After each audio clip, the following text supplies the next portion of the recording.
Hi, welcome to Grey Horse Yoga. I'm Gina. So today I'm going to show you a sequence of poses that you can do to help with mobility in the hips. This is something that you can do at the barn. I'm going to give you a couple little options here. The first one we need to have something to hold on to help with our balance. You don't have to do that. You can test your balance a little bit if you want, but I want this to be focused more on hip mobility today. So if you're at the barn, you can stand and hold on to fence post, chair, side of the building, whatever you have, the barn, wall, stall, whatever you have.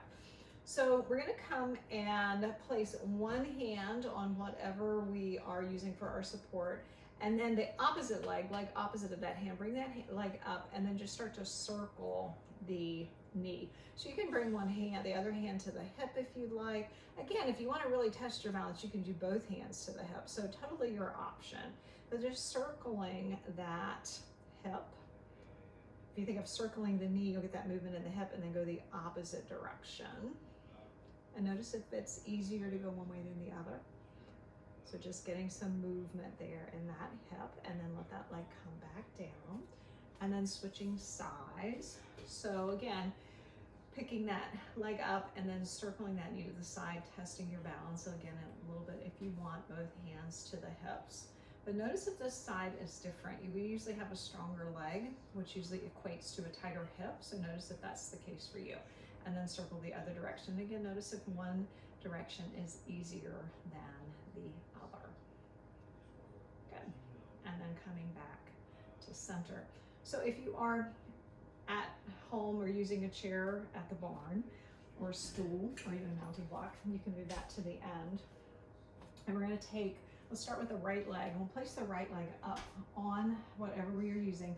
Again, if this is a fence, if you can do foot on the lowest rung of the fence, but come into a lunge variation, heel underneath the knee, again, hands to the hips. So we're just gonna shift a little bit forward. Think of nice pressure back through that left heel. So you're getting a nice stretch in the back of the left leg. So we're getting some flexion in this right hip, and we're getting some extension in the quadricep muscle and the psoas muscle, which is a hip flexor and core stabilizer in the left leg. So again, a couple different things you can do for challenge. You can bring the arms overhead if you'd like, extending up through the fingertips. As always with yoga, make sure you're breathing. You can also bend the elbows out to the side, coming into a cactus pose. Inhaling and exhaling. And then another great opener for the chest, you can bring the hands behind you, interlace the fingers, draw the shoulder blades together. Great for, again, keeping the shoulders back in the saddle. So if this does not work for you, you can also take hold of opposite elbows, draw the shoulder blades together, whichever works.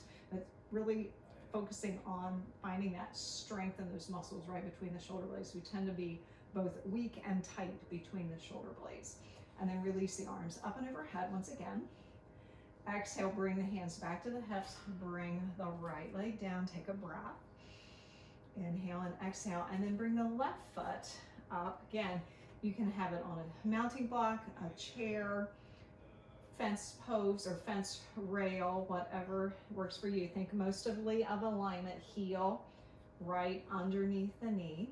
We're pressing back through the right heel, and we're getting a nice stretch in the quadricep muscle and psoas muscle of the left leg. Think of the hips aiming towards whatever you are facing. So we're keeping that nice hip alignment. And then float the arms again up and overhead. Take a couple breaths here. So when you have the arms overhead, make sure the lowest ribs are jutting forward. So think of drawing the lowest ribs down towards the hips so it engages those core muscles that we need when we're riding. Inhaling and exhaling. Elbows again out to the side, find that cactus pose, getting that nice start of an opening across the front of the chest. And then releasing the hands again behind. So as you bring the hands together this time, interlace the fingers with the opposite thumb on top. You might need to do it like you did last time, and then switch the cross of the thumbs of the fingers. Might feel like you're holding someone else's hand. So as you draw the shoulder blades together, again, make sure those lowest ribs don't jut too far forward. Think of drawing the lowest ribs, opening up through the chest, but drawing the lowest ribs down towards the hips. Inhale and exhale. And again, if you're holding onto opposite elbows, opposite forearm on top. Inhale. and exhale. And then float the arms again up and overhead, palms together. Exhale, bring the hands to the heart, bring the hands back to the hips. Step the left leg back. Again, take a breath here. Find your mountain pose, foundation pose in yoga. Inhale and exhale. And we'll take a nice stretch after that little sequence. So bring your hands, again, to chair, mounting block, lowest part of that fence, and step the feet back. Come to a modification of downward facing dog. You can keep the knees a little bit bent if you'd like. You can straighten the legs. Make sure you don't lock the knees. Think a little tiny micro bend in the knees.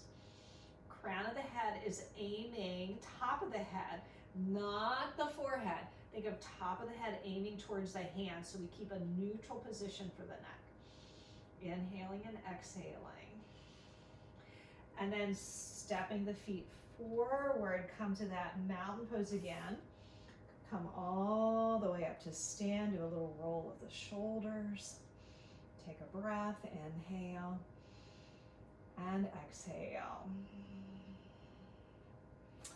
And there you have it, just a quick little work with hip mobility that you can do right before you get on, any time of the day. But again, very minimal things that you need. You can do this literally at the barn, by the mounting block, on your yoga mat with a chair like I did today if you like. So I hope that helps you with increasing some mobility in the hips. So again, we can find that better movement and following of the horse, especially in the walk and the canter. That's when our hips move the most.